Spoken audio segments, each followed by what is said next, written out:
आइए बताते हैं कि सीता जी अपने एकमात्र सहारे लव कुश पर क्यों क्रोधित हुईं। वो इसलिए ये घटना उस समय की है जब लव कुश राजा राम द्वारा छोड़े गए अश्वमेध यज्ञ के घोड़ों को गुरु वशिष्ठ के कहने पर वापस कर देते हैं और अपनी माँ के लिए कमल पुष्प लाने चले जाते हैं। आश्रम में एक सन्यासिनी आकर सीता माँ को बताती है कि अयोध्या के राजा राम अपने आश्रम के पास आए थे। सीता माँ ये सुनकर अचंभित हो जाती है कि महाराज राम गुरु वशिष्ठ के आश्रम के पास कैसे आ गए।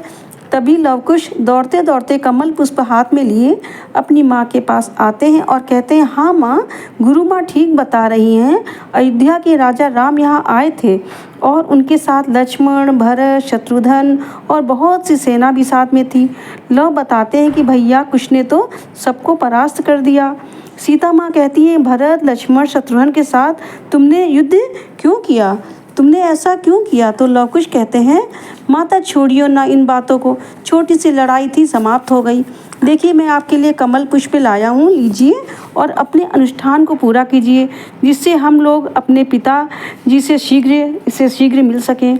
तो सीता माँ नाराज होते हुए कहती है, तुम दोनों मुझे बातों में ना उलझाओ, बताओ क्या क्या हुआ, मुझे विस्तार से बताओ। लव कुश बताते हैं कि अयोध्या के राजा राम ने अश्वमेध का घोड़ा छोड़ा था और उसके मस्तक पर चुनौती लिखी हुई थी कि जो भी घोड़े के सामने नतमस्तक हो जाएगा वह राम की शरण पाएगा और जो घोड़े को पकड़ेगा उसको राम व उनकी सेना से युद्ध करना पड़ेगा।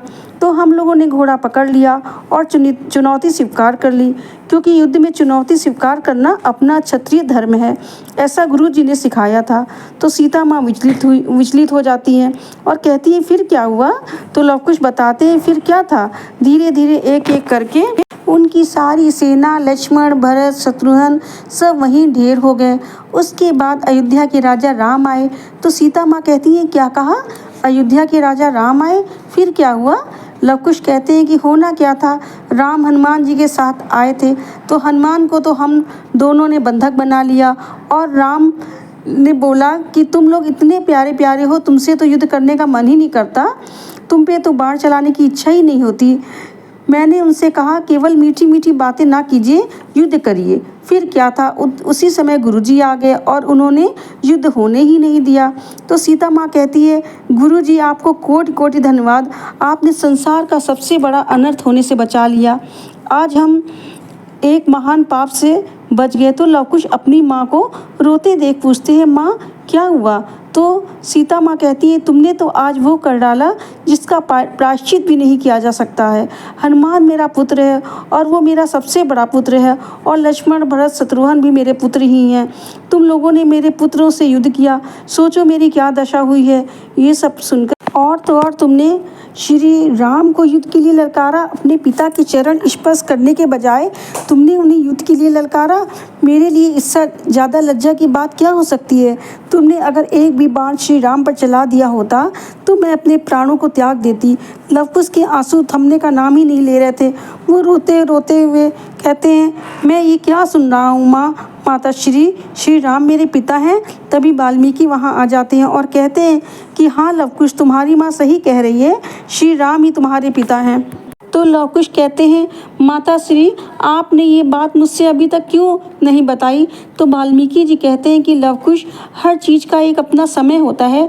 अगर तुम्हारी माता जी ने ये बात पहले ही बता दी होती तो कहीं भी चैन से नहीं रह पाती। अब ये समय आ गया है जब तुमको अयोध्या जाके अपनी माता पर लगे कलंक को दूर करना है।